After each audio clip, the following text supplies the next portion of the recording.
Hi everyone, your weekend is here. Welcome to the Friday edition of Source 16 News. I'm Eddie Owen. Thanks for joining us. Topping our news, the Hopkinsville Christian County Leadership Council gathered today to talk about local government. Kentucky Transportation Cabinet Chief District Engineer Kevin McLaren gave a report about local construction projects. Obviously, you know, we completed the Queen Rock Parkway extension. That was about $105 million construction dollars, which was 3 phases that were let in 3 different years. And we opened that on March the 1st, and then about a month or 6 weeks ago, the governor came down and we did the ribbon cutting to celebrate that. Right now, you may know if you've traveled that route, I hope you have, at the south end we had a slide on the one of the on-ramps, so that ramp is closed. And because of that work that's going on, all of the lights are out, okay? So there's not really a problem with the lights. We just have them off while we're working on that ramp. Meanwhile, Economic Development Council Executive Director Lee Conrad spoke about workforce trends. There's about 800 to 1,000 more people employed in Christian County than there were 6 months ago. City payroll tax is increasing. All of these things that would lead you to believe the unemployment rate would be dropping are happening, yet the unemployment rate is going up.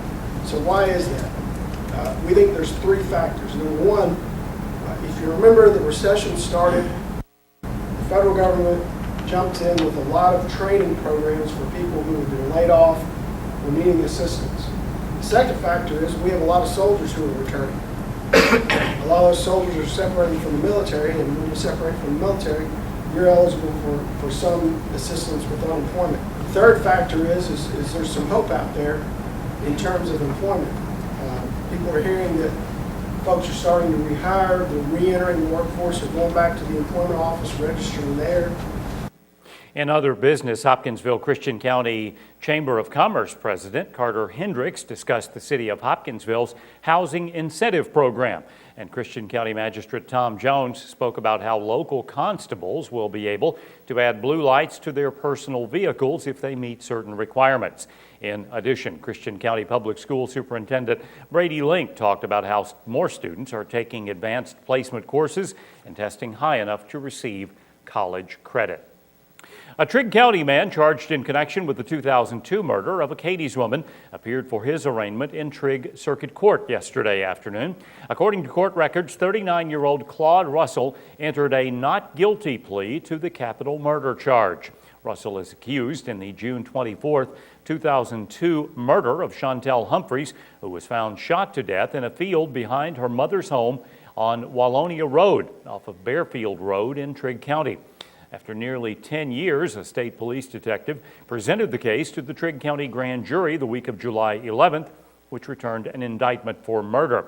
This is the second time Russell has been arrested and charged in connection to Humphrey's murder. He was taken into custody in November 2002, but the prosecutor said there was not enough evidence and the judge dismissed the case. Russell is scheduled to be back in Trigg County Circuit Court on the afternoon of August 10th at 1 o'clock. He remains lodged in the Christian County Jail on a $500,000 cash bond. Hopkinsville firefighters were busy this morning working 2 separate fires almost simultaneously. The cause of a house fire this morning in the Holiday Park subdivision in Hopkinsville is being investigated. Hopkinsville fire officials told Source 16 that 15 firefighters and 2 trucks responded to 3925 Tanglewood Drive off of Bahama Drive around 3:50 this morning and found fire on the back porch and in the attic area. Officials say the home suffered heat, smoke, and water damage totaling around $113,000. There were no reports of injuries, and firefighters cleared the scene around 6:30. In a separate fire at a local factory, firefighters responded to Martin Ray on Frank Yost Lane around 4:35 this morning. Upon arrival, fire officials say firemen found some moderate smoke coming from the ventilation filtration system at the plant where some filters had caught fire. The filters were extinguished and there was no damage reported or injuries. Meanwhile, a fire that destroyed a vacant home and damaged another residence in Madisonville last night is being investigated. Madisonville Fire Chief Stephen Stoltz reports when firefighters arrived at 527 South Kentucky Avenue around 9:30 Thursday night, the home was completely engulfed in flames and threatening to spread to another vacant home at 525 South Kentucky Avenue. Firefighters extinguished the blaze. However, the fire caused substantial damage to the home at 527 South Kentucky Avenue and caused minor damage to the roof overhang of the home next door. According to the report, both homes are owned by William Watkins and Francis Stepp. Due to both properties being condemned, Chief Stoltz said no dollar loss amount was issued. Firefighters remained on the scene of the fires for nearly 2 hours. Well, if you'll be in Madisonville this weekend, you need to be aware that a portion of a downtown street will be closed for a building demolition. City officials say Arch Street between North Franklin and North Main will temporarily be closed to the public on Sunday to allow for the safe demolition of private property located at the corner of Arch and North Main Streets. According to the Kentucky Highway Department District 2 office, the closure has been approved for Sunday afternoon from 2 until 4 o'clock. During the closure of the affected area of Arch Street, city officials are advising the public to use Franklin Street as a detour route.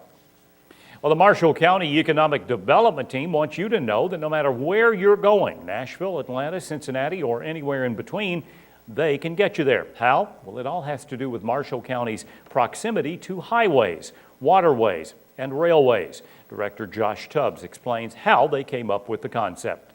So we came up with this concept of, we have the river. We're right there on the Tennessee River, the first leg of the Tenn-Tom Waterway. We have Kentucky Lake, of course, which is gorgeous. We have I-24, the Purchase Parkway. We're right there in the I-69 corridor. And we have rail running through Marshall County. So we thought, let's just say River Road Rail, we can get you. For more information on how Marshall County can get you there, check out their website, opportunitymarshall.com. Well, the Boys and Girls Club of Hopkinsville Christian County honored the legacy of local coach Bud Hudson last night during the 4th annual Dinner for a Difference. This year marks the 60th anniversary since the Bud Hudson Football League was created. A former player, Kevin Atwood, spoke about how Hudson changed his life. And Coach Hudson just meant a lot to me, and I played for Christian County, so I did play for him in high school, but I always thought a lot of him.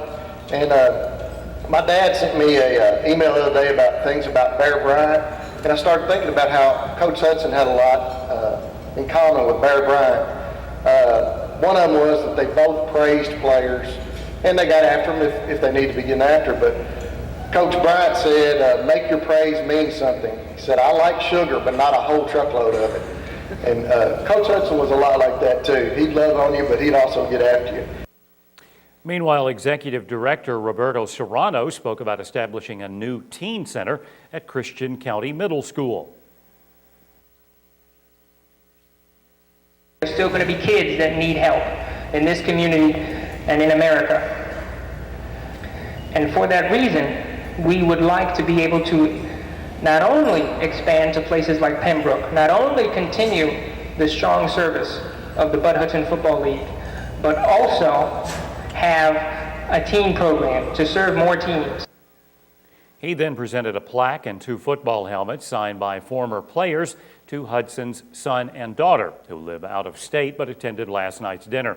The Hopkinsville Kiwanis Club also donated $2,000 to go toward the Football League and the Boys and Girls Club. Pennyrile Rural Electric officials hosted an open house and ribbon-cutting ceremony yesterday afternoon to celebrate their new state-of-the-art energy-efficient operations building. This is about a 42,000 square foot facility that we have our operations out of. We've got some of our line personnel and operations manager housed in this area. We also have a large warehouse in the back that we have a lot of equipment in. We also have a hub for the Kentucky Association of Electric Cooperatives. They have several of their transformers and various items stored back there, so it's like a hub in this part of the state for them. So we get the benefit of having those things here on our property. This new facility will allow our employees to work a lot safer, a lot more efficient. There's a lot more room for them. and this has been a long time coming. President and CEO Eston Glover told the large crowd on hand that the completion of the new facility is an exciting event for Pennyrile Electric. Pennyrile Electric has been many years in need of having a warehouse to take care of our needs here in Hopkinsville and Christian County. Pennyrile Electric has chosen this area for the headquarters for Pennyrile Electric in our service region. We're here to stay. We're going to be serving you all and providing quality power of electricity for years to come. Welcome to Pennyrile Electric's Operations Center. Pennyrile Electric serves more than 48,000 members in parts of 9 counties. That includes Butler, Caldwell, Christian, Logan, Lyon, Muhlenberg, Todd, Trigg, and Simpson counties. Well, thanks to the public, another Crime Stoppers fugitive is off the streets. After receiving a tip, Hopkinsville police arrested 24-year-old Charles Hobson of Oak Grove at a home on East 3rd Street in Hopkinsville around 9:50 Thursday night. Hobson was wanted for multiple warrants signed by District Court Judge Jim Adams, Circuit Court Judge John Atkins, and Family Court Judge Jason Fleming for failure to pay restitution, failure to pay, probation violation, absconding, and contempt of court. He was booked into the Christian County Jail.